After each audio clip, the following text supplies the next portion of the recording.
Hello guys, welcome to my channel Priyanka kitchen. আবার আজকে একটা নতুন হেলদি অ্যান্ড টেস্টি রেসিপি নিয়ে চলে এসেছি। এটা খুবই স্বাস্থ্যকর একটি খাবার আর ততটাই কিন্তু স্বাদে ভরা।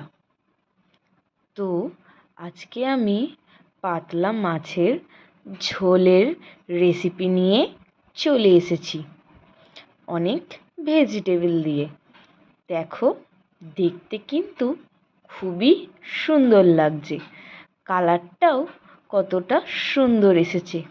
আর জ্যান্ত মাছের তো কথাই আলাদা। তো চলে আসো, ভিডিওটা শুরু করা যাক।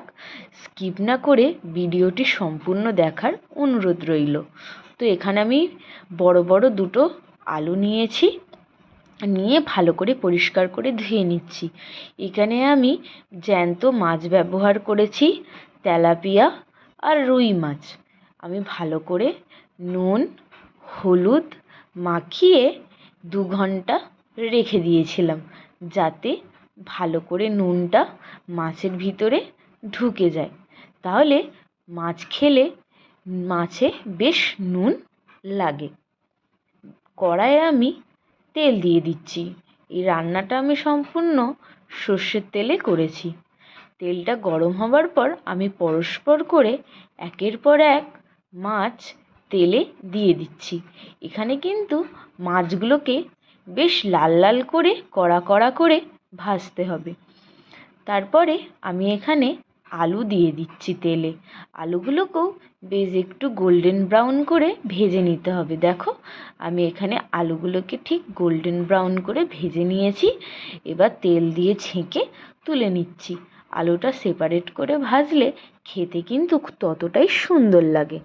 এবার তেলে আমি একটু কালো জিরে ব্যবহার করছি।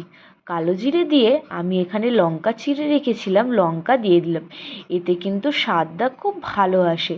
আর আমি এখানে সরু সরু করে লম্বা লম্বা করে পেঁয়াজ কেটে রেখেছিলাম, সেইগুলোও দিয়ে দিলাম। আমরা পেঁয়াজটাকে ঠিক গোল্ডেন ব্রাউন করে ভেজে নেব। দেখো, পেঁয়াজটা কিন্তু কতটা সুন্দর লাগছে। পেঁয়াজটা সরু সরু করে দিলে কিন্তু দেখতে খুব ভালো লাগে। আমরা এখানে একটা পেস্ট বানিয়ে নেব। এখানে গুঁড়ো লঙ্কা ব্যবহার করেছি 1 চামচ, আর 1 চামচ হলুদ গুঁড়ো ব্যবহার করেছি। আর এখানে আমি আদা রসুনটার মধ্যে ভালো করে মাখিয়ে নিচ্ছি। এতে কিন্তু টেস্টটা খুব ভালো আসে। তোমরাও এই রকম পদ্ধতি ইউজ করলে দেখবে তোমাদেরও রান্নাটা কিন্তু ততটাই সুন্দর খেতে হবে। ব্যাস, এবার মশলাটাকে কষিয়ে নেবো যতক্ষণ না একটা তেল ছেড়ে আসছে। মশলাটা যখন তেল ছেড়ে আসবে দেখবে কতটা সুন্দর লাগবে দেখতে।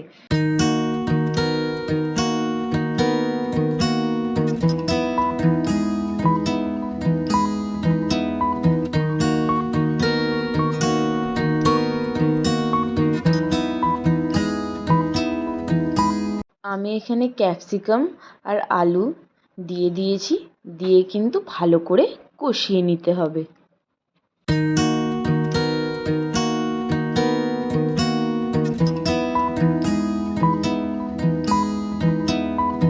এখানে একটা বড় সাইজের টমেটো ইউজ করেছি, যাতে একটু টকটক ফ্লেভারটা আসে আর খেতেও কিন্তু স্বাদ লাগে।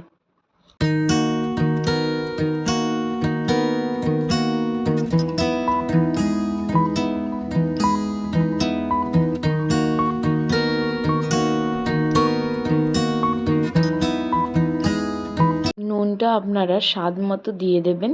যখন মশলাটা কষে এসেছে আমি এখানে জল ব্যবহার করেছি। জল ব্যবহার করে যখন আলুগুলো সেদ্ধ হয়ে এসেছে তার কিছুক্ষণ আগে আমি কিন্তু মাছগুলোকে দিয়ে দিয়েছিলাম, যাতে মাছের ফ্লেভারটা ঝোলের মধ্যে পৌঁছে আর ঝোলটা কিন্তু টেস্টি হয়। তোমরাও কিন্তু ঠিক এমনিই করো। যখন ঝোলটা নামাবে তার ঠিক 5-10 মিনিট আগে কিন্তু মাছটা দিয়ে ভালো করে ফুটিয়ে নিতে হবে। দেখো, আমি একটু ফুটিয়ে নিচ্ছি। ব্যাস, আমাদের পাতলা মাছের ঝোল এখানে রেডি। সকল বন্ধুরা অবশ্যই আমাকে কমেন্টে জানাবে আমার এই রেসিপিটি আপনাদের কেমন লেগেছে। ভালো লাগলে অবশ্যই চ্যানেলটা সাবস্ক্রাইব করে পাশে থাকবেন। পরের ভিডিওতে আবার দেখা হচ্ছে। Bye bye.